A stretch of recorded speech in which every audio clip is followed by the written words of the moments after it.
You done now? Broadcasting live from Houston, Texas, and around the world. TV host, best-selling author, and radio personality Brad Gilmore brings you a collection of conversations with stars from movies.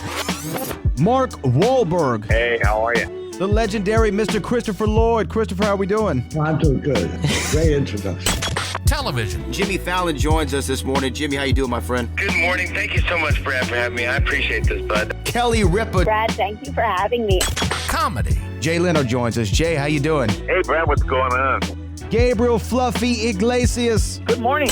Music. Lola Monroe. Thank you. Thank you for having me. Grammy Award winner Maya joins us. How are you? And more. This is The Collection. Now your host, The Boat, Brad Gilmore.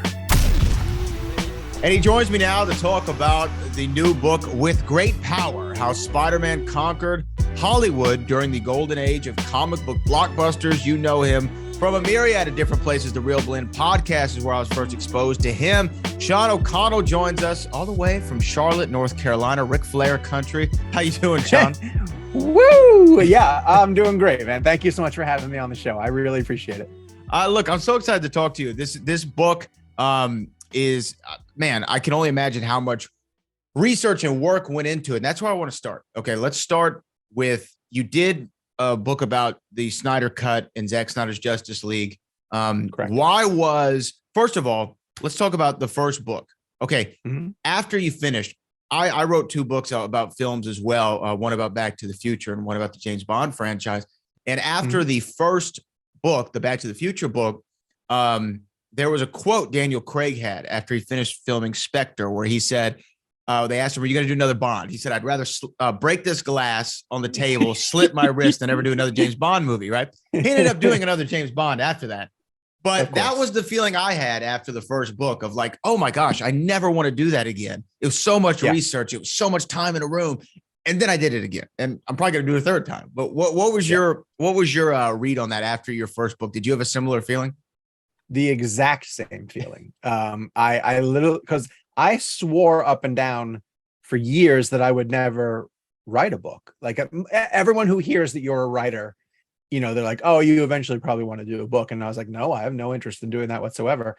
Because I couldn't think of a subject that I would want to spend that amount of time on. Like, my advice to anybody having done this now is, if you're going to do a book on something, you better love the topic, because you're going to be immersed in it night and day. You know, it's never going to leave your subconscious, essentially.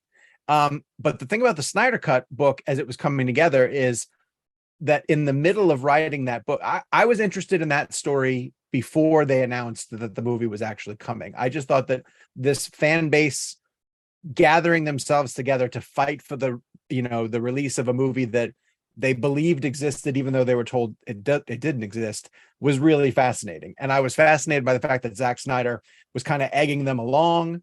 And then I learned about all the stuff that they did on behalf of raising funds for the Association for Suicide Prevention. Sure. And I just thought that whole story was great. But in the middle of writing that book, HBO Max announced that the Snyder Cut was going to be coming to their streaming service. So then it became a breaking news story. You know, like the story kept changing and evolving as I was racing towards my deadline. So I ended up with the best possible ending for that book, which is, hey, this campaign worked, you know, and they have the movie to now celebrate. But like you said, I was like, I never want to do that again. But, and I'm sure that this is very much like you, when you're sitting there, you know, quiet with nothing to do, and you're a little bit antsy, and you start to, you know, scratch your arm, and you start to think like, well, what could I be like tinkering with? Let me just tinker with a couple of ideas. And Spider-Man's always been my guy. Like, that's my favorite character. I've loved the film franchise. And I started to think about all the different ways, the different obstacles that film franchise and character has encountered over the years, even before the Raimi films. And then the way that the Raimi trilogy ended, and all the problems that Andrew Garfield had, and the fact that he's now shared between studios, I just figured there were a lot of stories there to tell. So I started putting together the template of what the table of contents might be, and then before I knew it, I was off and running. Oh man, yeah, that is exactly how it does it. You're right. You have to love the subject matter because let me ask you this, because I felt by the end of both books, I didn't want to watch another Bond movie for about 6 months. Like I needed to take a big break. Have you had to divest yourself a little bit from Spider-Man once you turned in the manuscript and now here you are talking about it, so it probably gets those juices flowing again. But did you have to take a step away for a moment?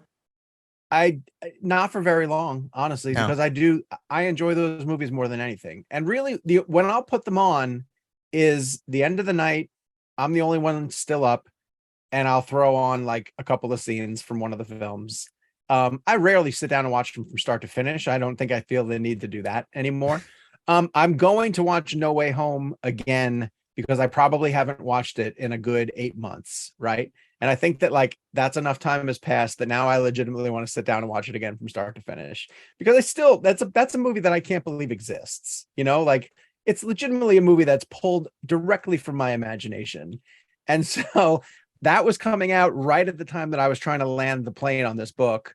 And I was thankful because it led me get some really great quotes from all of the people involved about bringing these 3 generations of Spider-Man together. And that really was the thesis of the book. It was like, if this is a character that's so popular that when you put 3 generations of them together, it's $1 billion movie.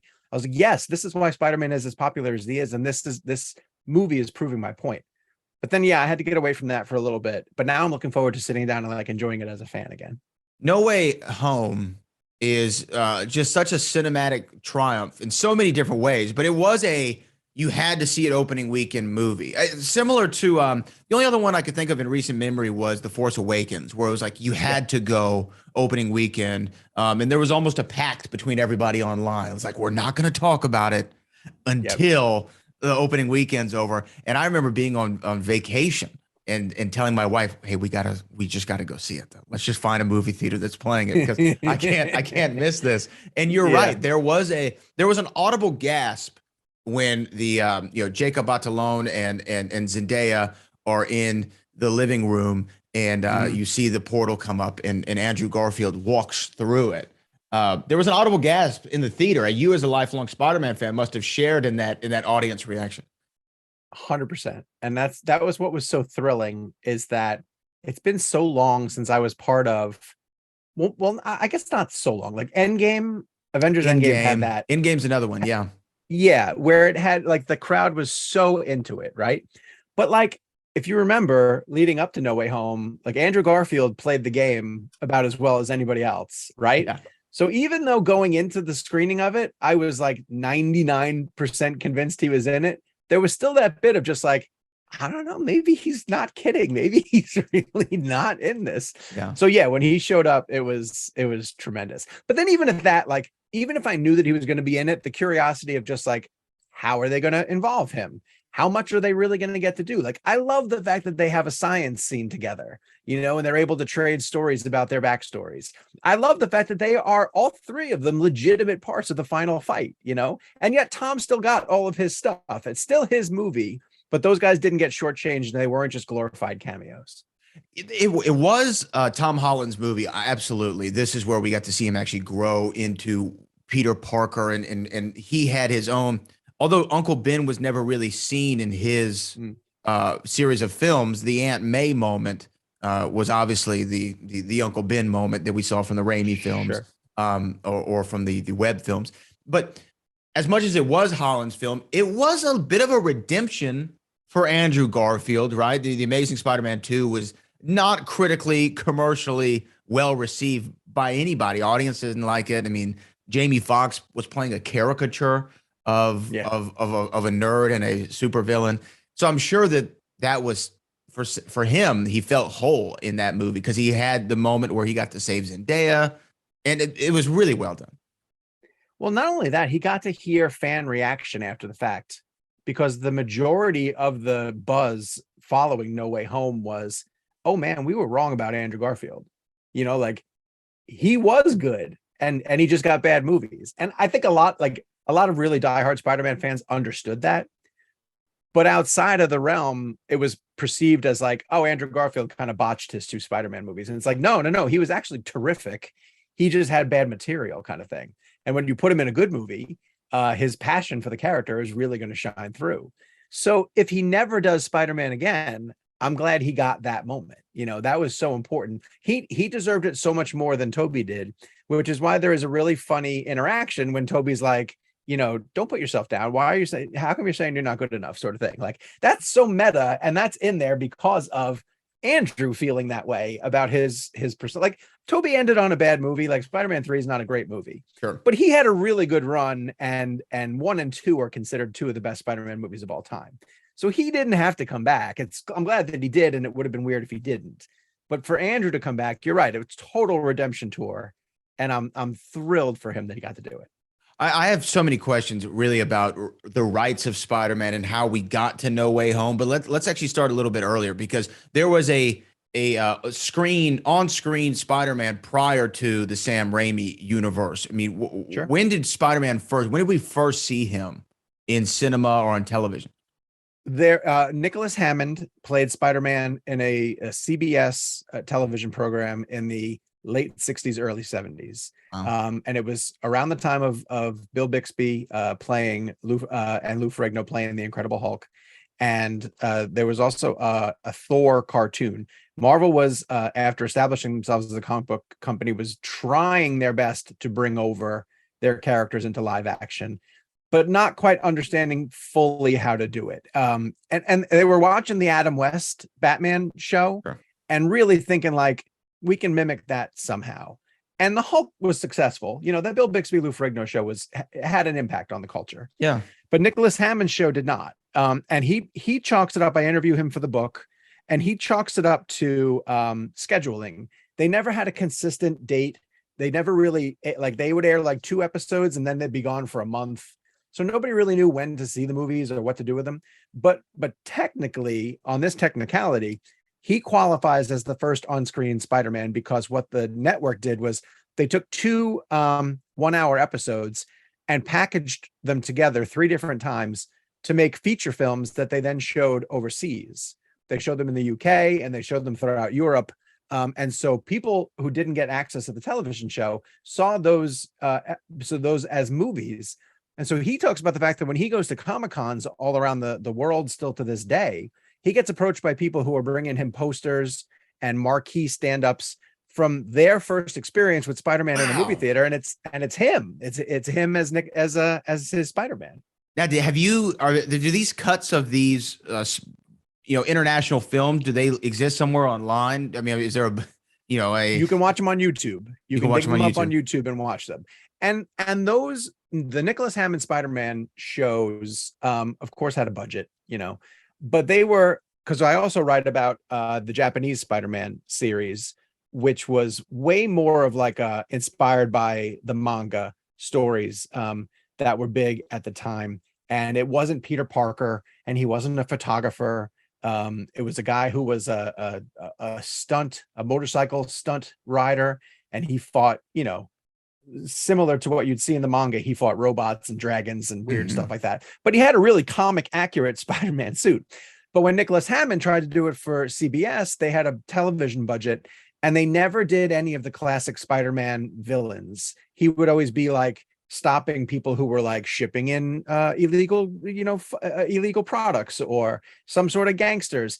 And Stan Lee, for that reason, never really liked the show because he thought that they were rejecting Dr. Octopus or the Lizard or something. But the show wanted to be more grounded, and it didn't want to tackle those things. So when you watch them, if you check up on them on YouTube, it feels like an episode of like Starsky and Hutch, but Sure. one of the guys happens to wear a Spider-Man costume. Oh man, I would love to see those. It's just interesting the journey that brought Spider-Man to the big screen, as we really were first properly introduced to him in the 2002 Sam Raimi movie with Tobey Maguire. If I'm correct, and you're the expert here, but I know a little bit about kind of how we got to that moment of Marvel was on financial struggles, or was having financial struggles on the verge of bankruptcy. And in order to save themselves, they were shopping some of their characters and licensing. I believe they went to Sony and not only said, you can have Spider-Man, but you can pretty much have everybody, except for maybe the X-Men and Fantastic Four, I believe, for You're 20, correct. $20 plus million. Those two properties were at Fox already because they'd already Right. made a deal with Fox to do X-Men and Fantastic Four. It was 25 million. And John Calley was the president of Sony at the time. And when they brought that deal to him, he said, no, he said, the other characters aren't worth a damn. The only one I want is Spider-Man. I'll pay $10 million for him. Avi Arad, who is the one who was negotiating all of this. Avi was the president of Marvel at that time, had a toy background and legitimately only wanted to make the movies so they could serve as commercials for the toys that he had the license to make. They shopped the deal around to the other studios really quickly to say like, hey, who wants the entire catalog? No one bit. So they went back to Sony and said, okay, you can have Spider-Man, which explains why Sony has had Spider-Man this entire time, because they've held on to him. But shortly after that, this is around the time when Marvel had kind of helped to do Blade over at New Line, and they did 20th Century Fox. They did the X-Men movies, and they started to see how those were connecting. And that's essentially why the MCU starts with Iron Man, is because he was the strongest character in their minds at the time. They would have loved to start with Spider-Man. They would have loved to have launched the MCU with Spider-Man if they had the rights to him. And this is a fun story too. You might know this as well too. They had boiled it down to, I believe, Iron Man, Captain America, and Black Panther, of which one they were going to start their MCU with. And they did a workshop with kids, and they put toys in front of the kids and said essentially like, which one would you guys prefer to play with the most? And the majority of the kids selected Iron Man. And that's why they were like, all right, we're going to make an Iron Man movie. That'll be the first one we do. Oh my gosh. I did not know that. It's interesting that the studio would pass on it. And I guess it was just due to the popularity maybe at the time, but the 2000 X-Men movie was well received and did very well. And I think kind of goes under the radar a little bit of what it did to launch comic book movies into this new millennia of blockbusters. I understand also why they said we want to make toys, because when coming off the Joel Schumacher Batmans, which were just toyetic films, they were made for marketing to children. I understand that, but I don't know about you. I played this game on the Super Nintendo called War of the Gems. Have you ever heard of this game before? I have not. No. Okay. No, So it's I a have not. Marvel game called War of the Gems, and you have 5 characters to choose from. It's Captain America, Hulk, Wolverine, Iron Man, and Spider-Man. And so to me, that was always that all those characters were on the same level for me. So maybe this was just a me thing, because when I heard there was an Iron Man movie coming out, I'm like, let's go. We're finally getting Tony Stark on the cinematic universe. But I can't believe they got him for $10 million. Spider-Man, that is. I can't imagine being the guy who turned down that deal for the entire catalog. Like, I would assume that he wakes up nightly, no exaggeration, just screaming, because it's legitimately the worst financial deal I've ever heard of in my entire life, to say that those characters aren't worth anything. The only thing I can think of is that at the time, yes, like X-Men was starting to take off and they were figuring out Blade, but there was still a bumper crop of bad comic book movies. You had Pamela Anderson did Barbed Wire. And Shaq was in Steel. So there were enough test cases where the studios could be like, this genre is not a slam dunk, like, we don't know if the audiences are really going to turn out for these characters, and do we want to invest in a Thor movie, or a Captain America movie? And it really did take Kevin Feige. And Feige was working on X-Men. He was assistant to the producer and was this comic whiz kid. And then he moved over and became a producer for Avi over on Spider-Man movies. And then he transitioned over to start helping out with Iron Man. And it really became his story of him being the guiding force to explain to them, like, no, we're going to do it the way the comics have done it. We're going to tell the stories accurately and have faith in our characters and our storytelling. And this is how we're going to get there. And so this is where we are now. Well, I think he was right on that one, right on the money. Yes. But yes, of course, I'm sure the guy wakes up and has cold sweats and fever dreams about turning it down, but still getting Spider-Man for $10 million, they've well made that money back. Because Spider-Man 2002 at the time was the highest opening weekend in history, right? Yes, fastest movie to 100 million. They were at 100 million before the first weekend was over. And they went into that Friday night anticipating like a $15 million opening, and they ended up doing 38. And they were stunned. You know, they didn't know, because Tobey Maguire, you have to remember, at that time was like the Cider House Rules kid, you know, and he had done Wonder Boys. He had some heat on him, but he wasn't proven as, like, I think Stan Lee even said, like, if you asked me who I would cast as Spider-Man, like, Tobey Maguire would never, you know, crossed my radar. But Amy Pascal, who was the executive at Sony at the time, she was like, you have to be convincing as Peter, you know, if you're going to be convincing as Spider-Man. Like, anyone can be in the costume. It doesn't matter if you see Tobey or not, but he's got to be a convincing Peter Parker. And Tobey was that. He definitely was. So after the success of the 2002 Spider-Man, obviously we launch into the Raimi verse, which ends on, like you said, somewhat of a, I wouldn't say a sour note, but a down note. With Topher Grace's Venom and all these things. And then we talked about the Andrew Garfield Spider-Man. The deal to bring him into the MCU, to me, is one of the great cinematic agreements of all time. For two studios, I'll use this as an example. I don't know if you're a boxing fan at all, but when there was talk of Floyd Mayweather and Conor McGregor having a fight, everyone was like, oh, it'll never happen. It'll never happen. There's too much business between it. And I would always say on the radio, I'm like, there's too much money to be made for them to not do it. And, you know, that fight, they both made hundreds of millions of dollars on it. And it was the same thing, I think, for Spider-Man to be in the MCU. It's just like, there's so much money to be made. I'm sure they can figure it out. How did that deal, though, come about? Well, it's very similar to in sports, you know, in the film industry, ego is enormous, you know, and it required Sony to essentially admit that what they were doing with Spider-Man wasn't working. You know, they wanted to believe that they had enough in their power to jumpstart a universe, similar to what the MCU had, but really just based on Spider-Man's characters. And we're watching DC try to do it with every new movie that they put out. You know, everything's trying to be connected to something else, and it's really hard to do. And it's especially hard to do with one character. So the Amazing Spider-Man movies that Andrew Garfield had multiple problems in that they were instantly compared to Tobey Maguire's movies because they came out too soon afterwards. Very quickly. And so no matter what Mark Webb tried to do, and he tried to really take it from a different angle and go more grounded and try to present, you know, a slightly cooler, scruffier, you know, Peter Parker. But he still hit the origin beats. He still had Uncle Ben. He still had the spider bite. He still had all these things. You know, what they had going for them was the chemistry between Andrew and Emma, and it was fantastic. Then you get to 2, and all of a sudden they try to kitchen sink it. You know, it's Oscorp. It's Norman Osborn. It's Harry Osborn. It's you know, the Rhino at the end, and the Rhino, exactly. The Rhino at the end. Electro. It's too much going on, and that movie couldn't sustain the weight of it. And so,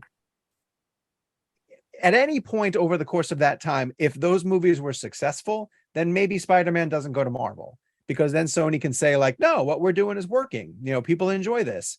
But they were critically panned, and they were losing the fans. And Kevin Feige, of course, was in Amy Pascal's ear for years saying, let me work on it. Let me work on it. You know, let him come over here. Let us work on it. We'll just figure out the negotiation. We'll figure out the trade back and forth, because that's what it came down to. Amy had to accept the fact that she was going to admit publicly that her attempts to keep Spider-Man going at Sony weren't necessarily working, and she had to move him over to Marvel. But then they had to figure out their distribution deal. Like, yes, Marvel is working on it creatively and producing it, but it's being distributed by Sony, and all those profits are going to Sony. No Way Home was $1 billion movie, but not for Marvel. It was $1 billion movie for Sony.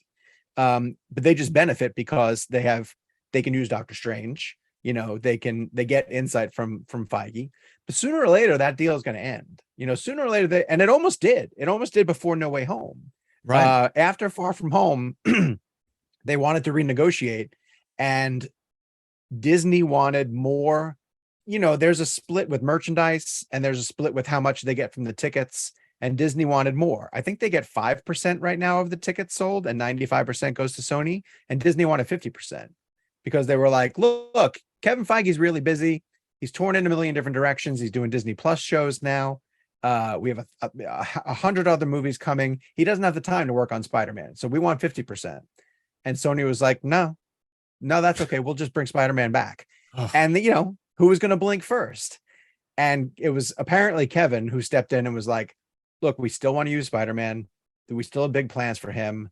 Let's keep the deal where it is. And they're really negotiating it piece by piece. I'm not even quite sure what it is going forward. I think Tom Holland signed on for one more. And I think that he has a bid in a contract to appear in another Marvel project, whether it be a television show or a movie. But, you would think that they'd be hooking him up for a trilogy right now to keep him busy, and nothing's been confirmed. So we're waiting to see. That's a little puzzling right there. I mean, especially a follow-up to No Way Home would do, I'm sure, big business at the box office considerably. I guess to me, when you look at the 3 iterations of Spider-Man that we've had, the big cinematic ones, I've actually, as much as I love the Tobey Maguire, especially the first one, I know the second one is critically acclaimed.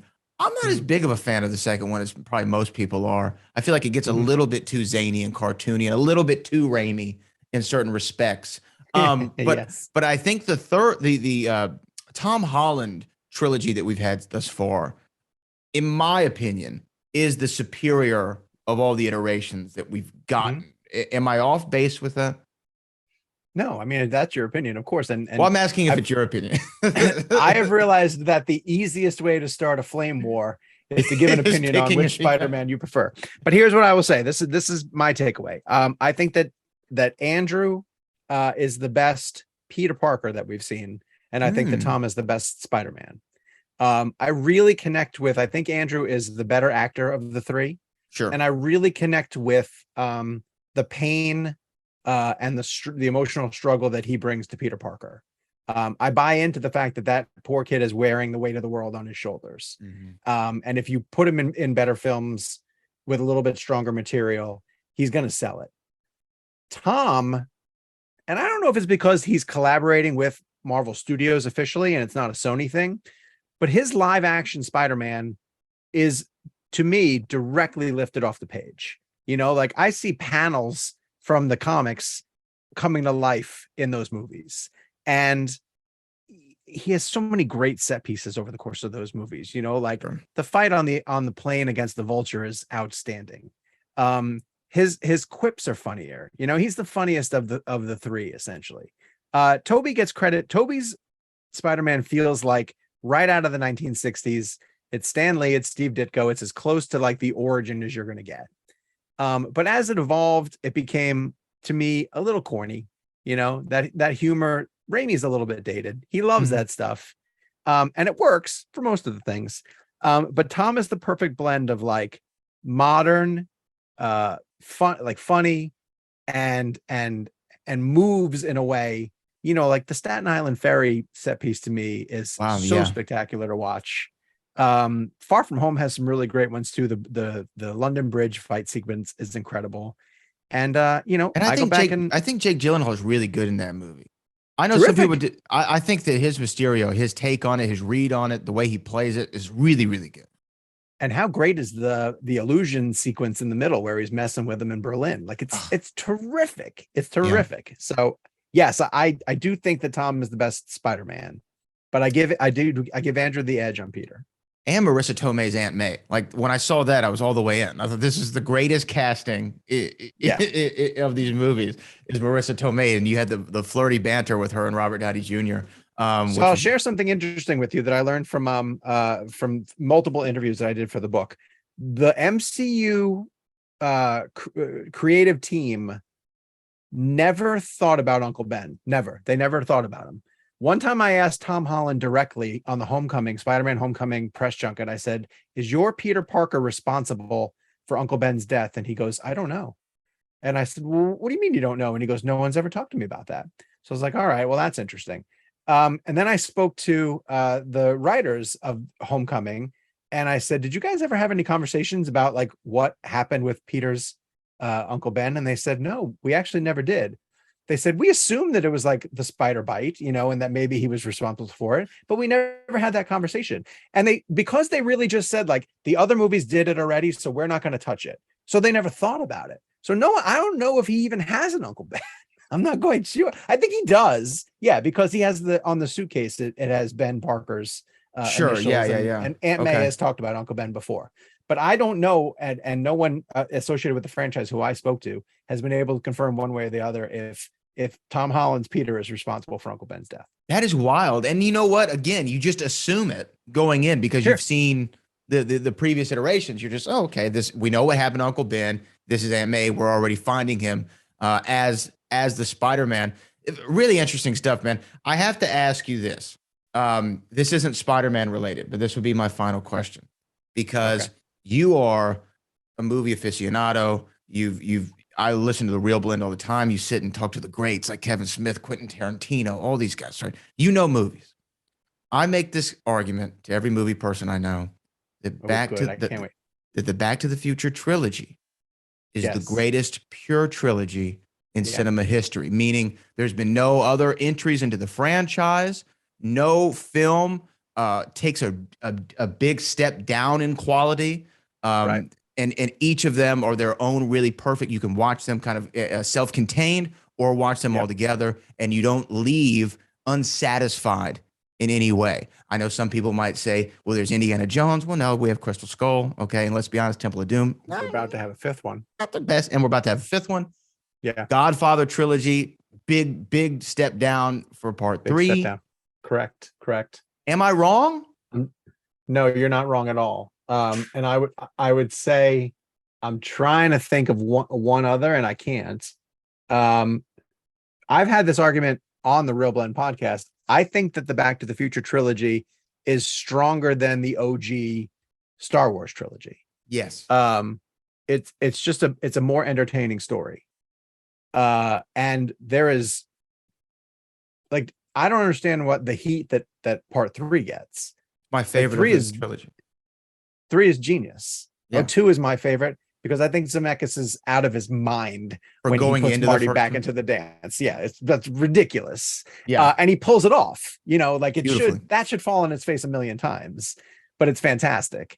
And then the Wild West tribute is outstanding. No, I'm going to agree with you. I cannot think of another pure trilogy that is anywhere near as good as the Back to the Future trilogy. Oh my gosh. I think to quote the great movie Step Brothers, I think we just became best friends. I think it just happened.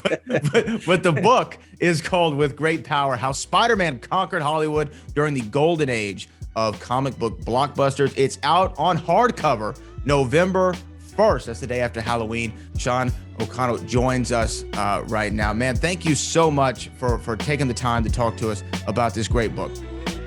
This was a blast. I really appreciate you having me on, Brad. Take care.